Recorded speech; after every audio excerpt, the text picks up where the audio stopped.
Assalamualaikum warahmatullahi wabarakatuh. Bismillahirrahmanirrahim.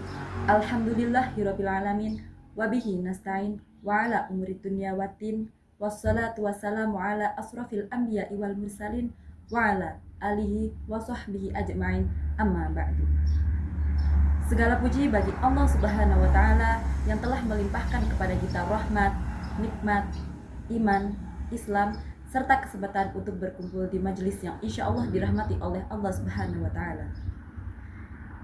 Salawat serta salam semoga tercurah kepada Nabi Muhammad Sallallahu Alaihi Wasallam yang kita nantikan syafaatnya di yaumul akhir nanti. Pada kesempatan kali ini, izinkan saya menyampaikan sedikit nasihat mengenai sabar, sebuah sifat mulia yang menjadi fondasi utama bagi seorang muslim. Sabar tidak hanya bagaimana kita menahan amarah dan menahan hawa nafsu, melainkan sebuah keteguhan hati untuk tetap takwa kepada Allah Subhanahu wa taala dengan menjauhi larangannya dan menjalani segala cobaannya dengan lapang dada. Allah Subhanahu wa taala berfirman dalam surat Al-Baqarah ayat 153 yang berbunyi, "Ya ayyuhalladzina amanu sta'inu bis-sabri was-shalah, innallaha ma'as-sabirin." Yang artinya, wahai orang-orang yang beriman, minta pertolonganlah kepada Allah Subhanahu wa taala dengan salat dan bersabar. Maka sesungguhnya Allah bersama orang-orang yang sabar.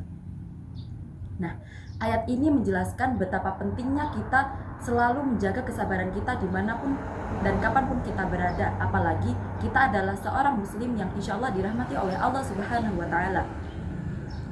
Nah, Allah sendiri itu menjanjikan bahwa Ia akan selalu bersama orang-orang yang sabar. Bukankah ini sudah menjadi bukti untuk memotivasi kita untuk memulai belajar bersabar? Teman-teman, ada 3 jenis sabar yang harus diterapkan dalam kehidupan seorang muslim. Yang pertama adalah sabar atas ketaatan Allah Subhanahu wa taala dengan cara bersabar dan selalu beristiqomah untuk tetap beribadah kepada Allah Subhanahu wa taala.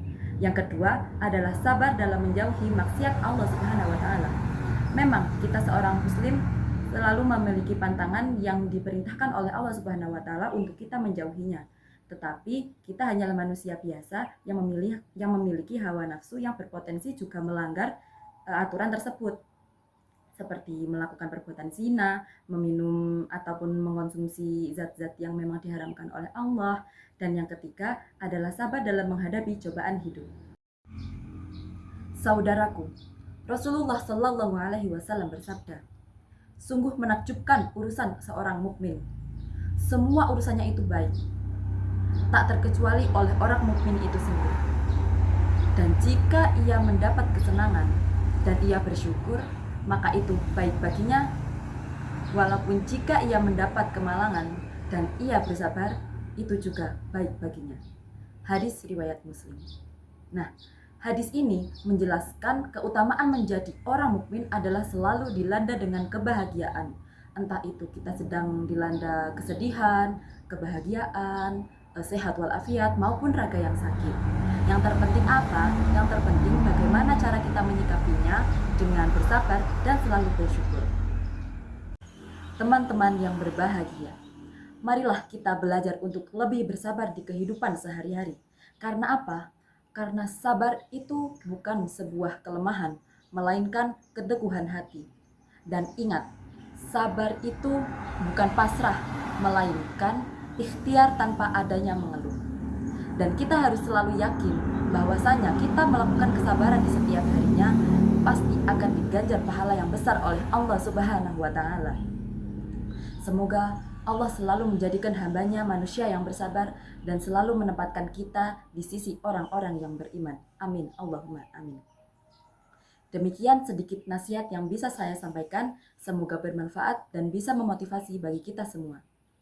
Sebelum saya menutup perbincangan pada kali ini, izinkan saya menyampaikan sepatah dua patah pantun.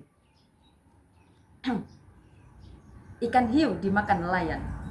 Sampai jumpa bertemu di pertemuan yang akan datang. Billahi taufiq wal hidayah. Wassalamualaikum warahmatullahi wabarakatuh.